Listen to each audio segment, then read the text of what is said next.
حضور کے گھر سے حضور کی نعت سب سے پہلے نعت حضور کے گھر میں لکھی گئی، یا تو حضور کے چچا حضرت ابو طالب نے نعت لکھی یا حضور کی امی جناب آمنہ نے حضور کی نعت لکھی۔ اب حضرت آمنہ نے کیا لکھا؟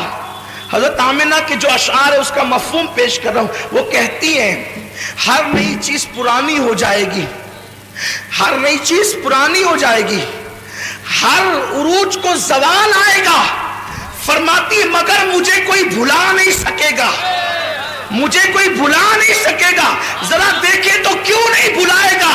وہاب کی بیٹی ہے اس لیے، عبد المطلب کی بہو ہے اس لیے، عبداللہ کی بیوی ہے اس لیے، عرب کی خاتون ہے اس لیے، قریشی ہے اس لیے، کہتی ہے کہ مجھے بلایا نہیں جائے گا، ہر نئی چیز پرانی ہوگی، ہر عروج کو زوال آئے گا، مجھے بلایا نہیں جائے گا، کیونکہ میں نے ایسے بیٹے کو جنم دیا ہے، اس کی وجہ سے میرا تذکرہ مشرق و مغرب میں ہو۔ نعرہ تکبیر، نعرہ رسالت، عظمت مصطفیٰ، سبحان اللہ سبحان اللہ۔ اس کی وجہ سے میرے بیٹے کا فیضان دنیا میں عام ہوگا۔ گویا کہ نبی کی نبوت کا اور کس شان سے دنیا سے جا رہی ہے، رسول کے چہرے پہ نظر ہے، زبانوں پہ نعت مصطفیٰ ہے، اور اسی شان سے وہ دنیا سے رخصت ہوتی ہے، روتے ہوئے اچانک آنکھیں بند ہو جاتی ہیں۔ جب ماں کی آواز بند ہو گئی اور آنکھیں بند ہو گئی، حضور اپنی ماں کو ہلا کے، امی تم بولتی کیوں نہیں؟ ایک 6 سال کے پیغمبر کے جذبات تھے، معصوم جذبات، امی تم بولتی کیوں نہیں؟ ام ایمن نے حضور کو پکڑ کے سینے سے لگایا، کہا شہزادے جو دنیا سے چلے جاتے ہیں وہ بولا نہیں کرتے، جو دنیا سے چلے جاتے ہیں وہ میرا ایمان ہے۔ خیر سے ام ایمن نے حضور کو منع کر دیا۔ اللہ کی اس میں ہزارہ حکمتیں تھی، اگر حضور دوسری مرتبہ بول دیتے نا کہ امی تم بولتی کیوں نہیں، تو تاریخ گواہ ہو جاتی کہ حضور کی ماں بول پڑتی۔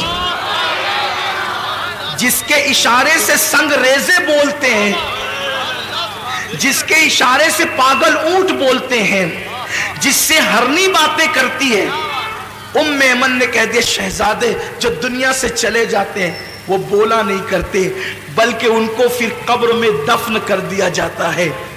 تو ماں کو قبر میں رکھنا ہے۔ میں اپنے الفاظ کے جامع میں تاریخی حوالے پڑھ رہا ہوں کہ ماں کو قبر میں رکھنا ہے، تو حضور نے ننھا سا پتھر اپنے ہاتھ میں لیا، ننھے سے گورے گورے خوبصورت ہاتھوں میں، اور اس ٹیلے کو ام ایمن کے ساتھ کھودنا شروع کیا۔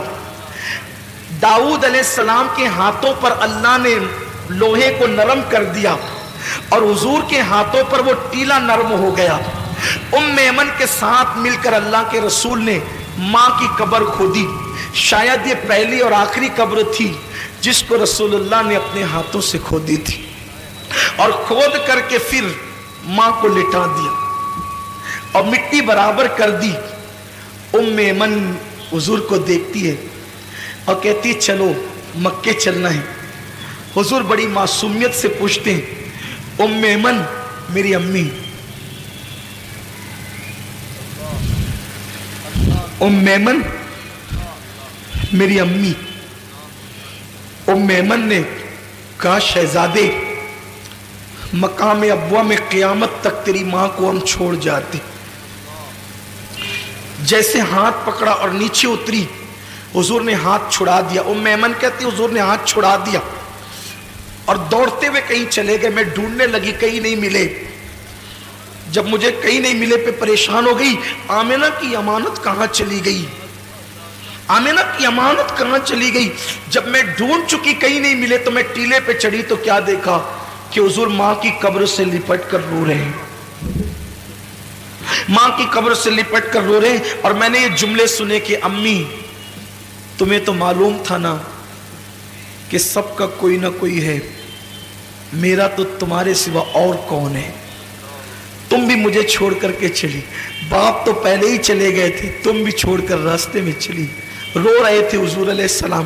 ام ایمن کہتی میں نے اٹھایا اور کہا کہ چلیے چلیے، یہاں تک کہ حضور کو میں لے کر چلی، حضور پلٹ پلٹ کر روتے تھے اور ماں کی قبر کی طرف دیکھ. یہ ماں ہے. آج جن ماؤں کی قدر آپ کے ہمارے پاس نہیں ہے، ماں ہے. پتہ نہیں ام ایمن نے کس طریقے سے حضور کے آنسوؤں کو خشک کیا، چپ کرایا، کیسے تسلی دی، کیسے حوصلہ دیا، کیسے ہمت دی، یہ ام ایمن جانے، حضور جانے. حضور بار بار اپنی ماں کو یاد کرتے رہے. ایک دن اللہ کے رسول علیہ الصلوۃ والسلام مسجد نبوی شریف کے ایک کونے میں جلوگر ہیں، صحابہ اپنے اپنے کاموں میں مصروف ہیں. حضور علیہ السلام خاموش خاموش آنسوؤں سے رو رہے. حضور کی آنکھوں میں آنسو ہے. صحابہ کرام کی عادت تھی جب حضور مجمع میں ہوتے یا محفل میں ہوتے تو صحابہ حضور ہی کو دیکھتے رہتے. جب سرکار کو روتے ہوئے صحابہ نے دیکھا تو دوڑ پڑے حضور کی طرف، کیونکہ حضور کی تکلیف ان کو اپنی تکلیف سے زیادہ گراں تھی اور حضور کی خوشی اپنی خوشی سے زیادہ پسند تھی. میری قوم کے جوانوں، تمہارے پاس واٹس ایپ کے لیے ٹائم ہے نا، بوڑھے ماں باپ کے لیے ٹائم نہیں ہے نا آپ کے پاس. کھیلتے رہو واٹس ایپ، دیکھتے رہو فلمیں، رات کے 3 بجے تک فیس بک پہ ٹائم پاس کرتے رہو، دوستوں کے ساتھ گھومتے رہو.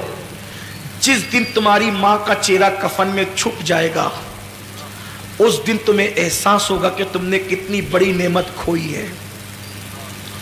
دنیا کی ہر نعمت کھو کر کے تمہیں واپس مل سکتی ہے، لیکن ماں باپ اس نعمت کو کہتے ہیں جو ایک بار کھو جائے پھر واپس وہ نعمت نہیں ملتی. اس نامراد کے دل سے جا کر کے پوچھو جس کے ماں باپ نہیں ہیں اور انہوں نے ماں باپ کو کبھی خوش کرنے کی کوشش نہیں کی. آج وہ بستروں میں چھپ چھپ کر روتے ہیں، آج وہ تنہائیوں میں پچھتاتے ہیں، آج وہ اپنے آپ کو معاف کرنے کے لیے تیار نہیں ہے. جو غلطی ان سے ہوئی وہ غلطی خدا کے لیے آپ نہ کریں. آپ اپنے ماں باپ سے معافی مانگیں، انہیں راضی کریں، انہیں ٹائم دیں، انہیں وقت دیں، ان کی خوشیوں کے لیے ہر کڑوا گھونٹ پی لیں، لیکن ان کو کبھی ناراض نہ کریں. اللہ کے رسول مسجد کے کونے میں بیٹھ کر کے رو رہے. صحابہ دوڑ پڑے، ہمارے ماں باپ آپ پہ قربان، یا رسول اللہ آپ کیوں رو رہے، آپ کے رونے کی وجہ کیا ہے؟ سرکار فرماتے ہیں اچھا ہجرت حضور نے 53 سال کی عمر میں کی ہے نا، 53 سال، اس کا مطلب یہ واقعہ 53 سال کے بعد کا، یعنی حضور علیہ السلام کی عمر اب 53 سال کے اوپر پہنچ گئی ہے اور اس وقت حضور ماں کو یاد کر کے رو رہے. صحابہ نے پوچھا حضور کیوں رو رہے ہیں آپ؟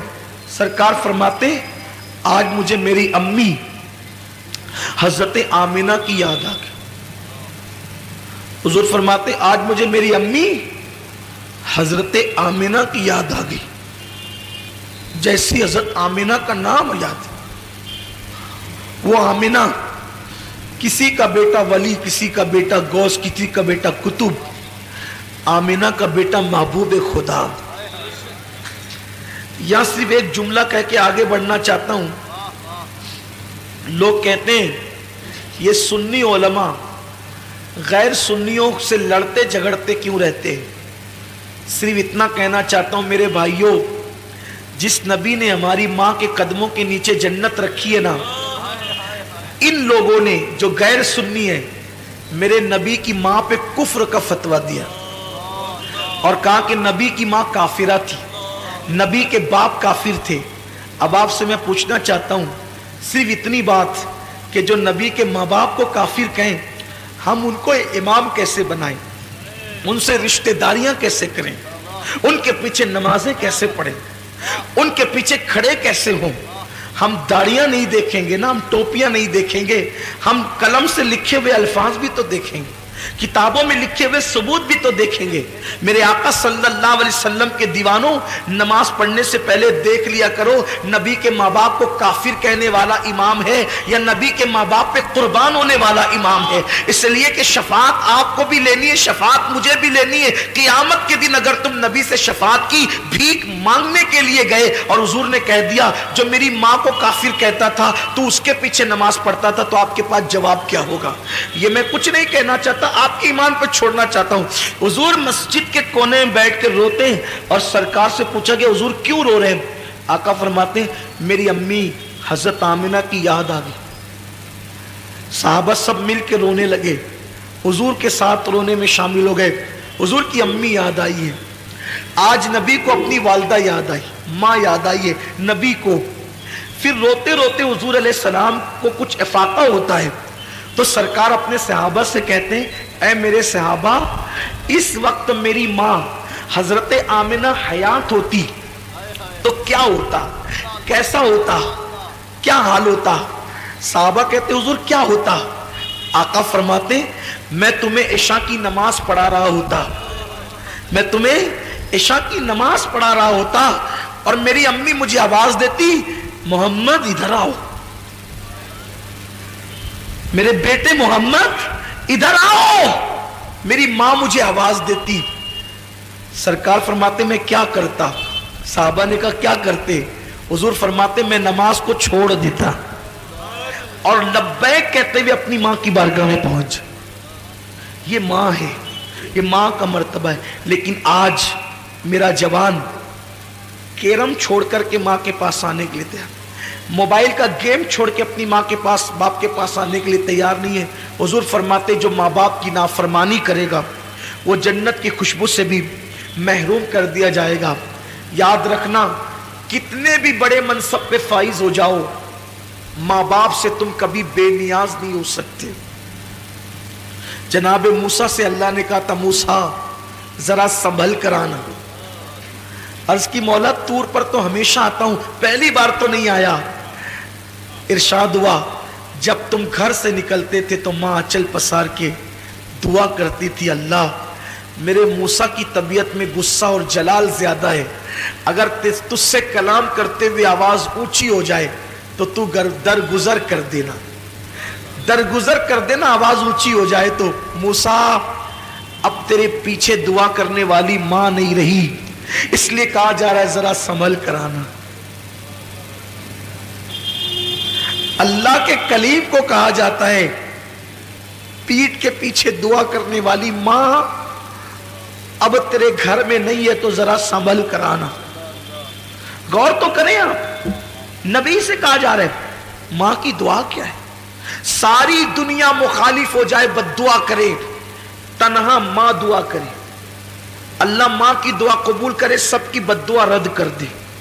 اور تنہا ماں بد دعا کرے اور پوری دنیا مل کر دعا کرے تو اللہ سب کی دعا رد کر دے, ماں کی بد دعا قبول کر. ایک دن حضرت موسیٰ علیہ السلام جنگل میں چل رہے, چلتے چلتے تھک گئے, چلتے چلتے تھک گئے. اللہ سے کہتے مولا تھک گیا ہوں, سواری نہیں ہے.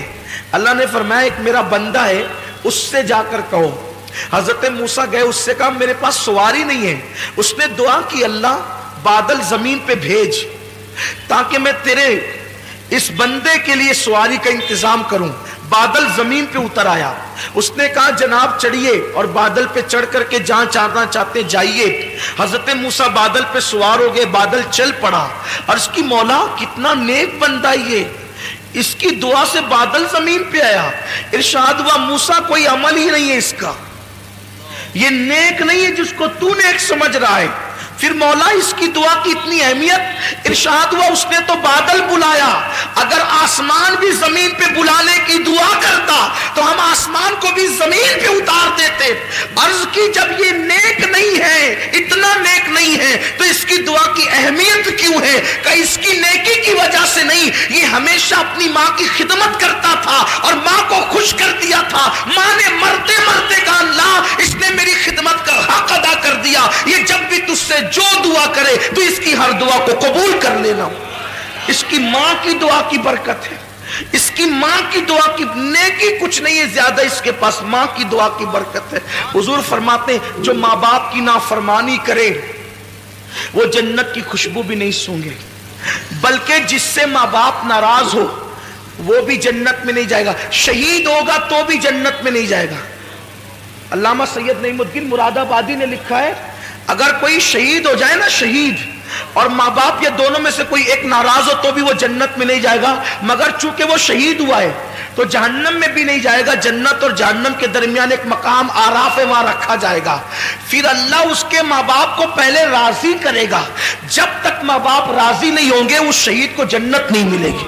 سوچو، شہید ہو کر بھی ماں باپ کی رضا کے بغیر جنت نہیں ملتی، تو ہمیں اللہ اکبر سوچئے تو صحیح۔ اور اپنی گفتگو کو اینڈ پر پہنچانے کے لیے ایک بات آپ سے کہوں، یار جو ماں باپ کا گستاخ ہو، توجہ آپ کی، دھیان ہے آپ کا، جب ماں باپ کا کوئی گستاخ ہو، کلمہ پڑھ کے، نماز پڑھ کے، حج کر کے، زکوٰۃ دے کے، شہید ہو کر بھی ماں باپ کی گستاخی کی وجہ سے جنت میں نہیں جا رہا ہے، تو جو رسول پاک کا گستاخ ہو وہ کلمہ پڑھ کے جنت میں کیسے جا سکتا ہے؟ ماں باپ سے بڑا مرتبہ نبی کا ہے نا۔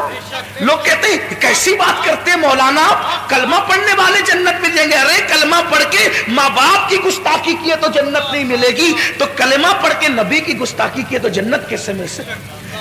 دو باتیں ہو گئی، شراب کے عادی کو جنت کی خوشبو نہیں، ماں باپ کے نافرمان کو جنت کی خوشبو نہیں، اور کوئی کسی پہ احسان کرے، تیسرا کوئی کسی پہ احسان کرے اور احسان کر کے احسان جتائے، احسان کر کے احسان جتائے، اللہ اس کو بھی جنت کی خوشبو نہیں عطا کرے گا۔ مطلب کیا؟ کسی غریب کی مدد کی،